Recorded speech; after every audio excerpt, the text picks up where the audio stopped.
नमस्कार। आज हम बात करने वाले हैं डीएनए क्रांति के बारे में। जी हाँ, हम जानेंगे कि कैसे हमारे अंदर छिपा हुआ ये जेनेटिक कोड दवा और न्याय इन दोनों ही दुनियाओं को पूरी तरह से बदल रहा है। जरा सोचिए, क्या हो अगर खून की बस एक बूंद किसी की जिंदगी बचा ले, या फिर 30 साल से अनसुलझे पड़े किसी क्राइम को सॉल्व कर दे। नहीं नहीं, ये कोई साइंस फिक्शन फिल्म का सीन नहीं है, ये आज की हकीकत है और इसका जवाब हमारे शरीर के अंदर ही छिपा है। तो चलिए इस कमाल के सफर पर निकलते हैं। हर इंसान के शरीर के अंदर एक बेहद अनोखी इंस्ट्रक्शन मैनुअल होती है जिसे हम डीएनए कहते हैं। यही वो कोड है जो तय करता है कि हम कौन हैं, और हमारे उन बड़े सवालों का जवाब भी इसी कोड में छुपा है। इसे समझने का सबसे आसान तरीका है एक सुपरमार्केट का बारकोड, है ना? जैसे हर सामान का अपना एक यूनिक बारकोड होता है, ठीक वैसे ही दुनिया में हर इंसान का अपना एक यूनिक जेनेटिक बारकोड होता है। और यही वो चीज़ है जो हम सबको एक दूसरे से अलग बनाती है। और जब हम इसी यूनिक जेनेटिक बारकोड का इस्तेमाल ये समझने के लिए करते हैं कि कोई दवा किसी पर असर क्यों करती है और किसी पर क्यों नहीं, तो साइंस की इसी ब्रांच को कहते हैं फार्माकोजेनेटिक्स। तो चलिए सबसे पहले ये देखते हैं कि ये जेनेटिक कोड दवाइयों की दुनिया में क्या क्रांति ला रहा है। हम असल में पर्सनलाइज्ड मेडिसिन के एक बिल्कुल नए दौर में दाखिल हो रहे हैं। अब तक क्या होता था? एक वन साइज फिट्स ऑल वाला तरीका था। मतलब एक ही बीमारी के लिए लगभग सबको एक ही दवा एक ही डोज में दे दी जाती थी। लेकिन अब हम एक ऐसे भविष्य की तरफ बढ़ रहे हैं जहां दवाइयां हर इंसान की जेनेटिक बनावट के हिसाब से बनाई जाएंगी। ये तो हम सबने कभी ना कभी देखा या सुना ही होगा, है ना, कि सिरदर्द की एक ही गोली किसी एक पर तो झट से असर कर देती है और दूसरे पर कोई असर ही नहीं होता। इसका जवाब हमारे जीन्स में ही है। तो ये होता कैसे है? बहुत ही सिंपल तरीके से समझते हैं।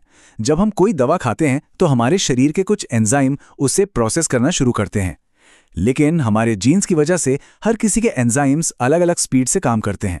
किसी में बहुत तेजी से तो किसी में बहुत धीरे धीरे। और बस यही छोटा सा फर्क दवा के असर में जमीन आसमान का अंतर ला देता है। और यही पर्सनलाइज्ड मेडिसिन का असली जादू सामने आता है। इसका मकसद है हर मरीज को वो इलाज देना जो सबसे ज्यादा असरदार हो, जिसके साइड इफेक्ट्स कम से कम हो और जिसकी डोज बिल्कुल बिल्कुल सटीक हो। यह हेल्थ केयर का फ्यूचर है। लेकिन रुकिए, कहानी यहीं खत्म नहीं होती। यही यूनिक जेनेटिक कोड जो ये तय करता है कि दवा हम पर कैसा असर करेगी, वही हमारी पहचान का भी सबसे पक्का सबूत है। मतलब दवा का असर और किसी की पहचान, इन दोनों के पीछे एक ही सिद्धांत काम करता है। हर इंसान का डीएनए यूनिक है। तो एक ही जेनेटिक कोड का इस्तेमाल दो बिल्कुल अलग अलग मकसदों के लिए होता है।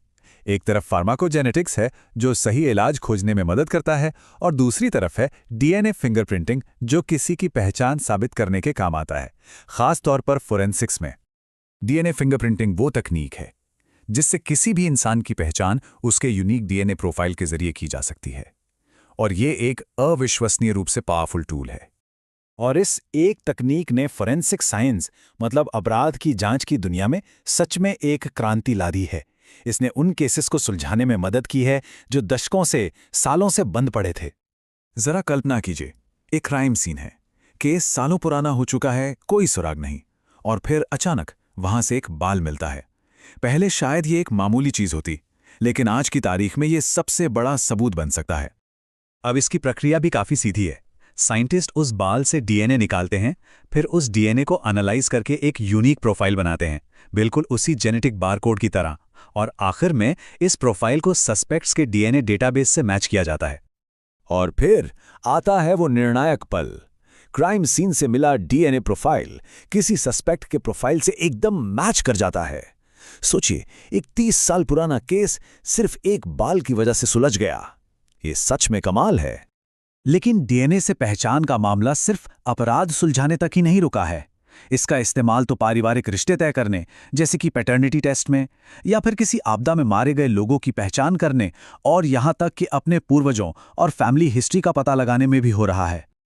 अब तक हमने इस टेक्नोलॉजी की जबरदस्त ताकत को देखा, लेकिन जैसा कि कहा जाता है, बड़ी शक्ति के साथ बड़ी जिम्मेदारी भी आती है।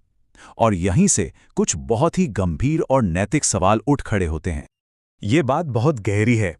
हमारी जेनेटिक जानकारी, हमारा डीएनए, शायद हमारे बारे में सबसे निजी, सबसे पर्सनल डेटा है। ये हमारे बारे में वो बातें भी बता सकता है जो शायद हम खुद भी नहीं जानते। इसलिए इसकी सुरक्षा करना बेहद जरूरी है। तो सबसे पहला और बड़ा सवाल यही उठता है, जब कोई अपना डीएनए सैंपल देता है तो उस डेटा का असली मालिक कौन है? वो लैब जो टेस्ट करती है, या सरकार, या फिर वो इंसान खुद जिसका वो डीएनए है? इस पर आज भी एक बड़ी बहस चल रही है। और जरा सोचिए, क्या होगा अगर इस जानकारी का गलत इस्तेमाल होने लगे? मान लीजिए किसी इंश्योरेंस कंपनी को पता चल जाए कि किसी के जीन्स में भविष्य में कोई गंभीर बीमारी होने का रिस्क है, तो क्या वो कंपनी उसे इंश्योरेंस देने से मना कर सकती है? ये भेदभाव का एक नया और बहुत खतरनाक दरवाजा खोल सकता है। और आखिर में ये सबसे मुश्किल सवाल है, समाज को सुरक्षित रखने और अपराध को रोकने के लिए हम अपनी निजी जिंदगी, अपनी प्राइवेसी का कितना हिस्सा छोड़ने को तैयार हैं? पब्लिक सेफ्टी और पर्सनल प्राइवेसी के बीच एक सही संतुलन बनाना बहुत जरूरी है। तो हमने देखा कि हमारा डीएनए एक दो-धारी तलवार की तरह है। एक तरफ ये बेहतर सेहत और तेज न्याय का वादा करता है, तो वहीं दूसरी तरफ ये प्राइवेसी और नैतिकता से जुड़े कुछ बहुत गहरे सवाल भी खड़े करता है, जिनके जवाब हमें और आपको, हम सबको मिलकर ढूंढने होंगे। देखिए, ये टेक्नोलॉजी तो हर गुजरते दिन के साथ और पावरफुल होती जाएगी। सवाल हम सबके सामने ये है कि भविष्य में हम अपनी इस ह्यूमन इंस्ट्रक्शन मैनुअल के लिए, यानी हमारे अपने जेनेटिक कोड के लिए, क्या नियम और क्या सीमाएं तय करेंगे?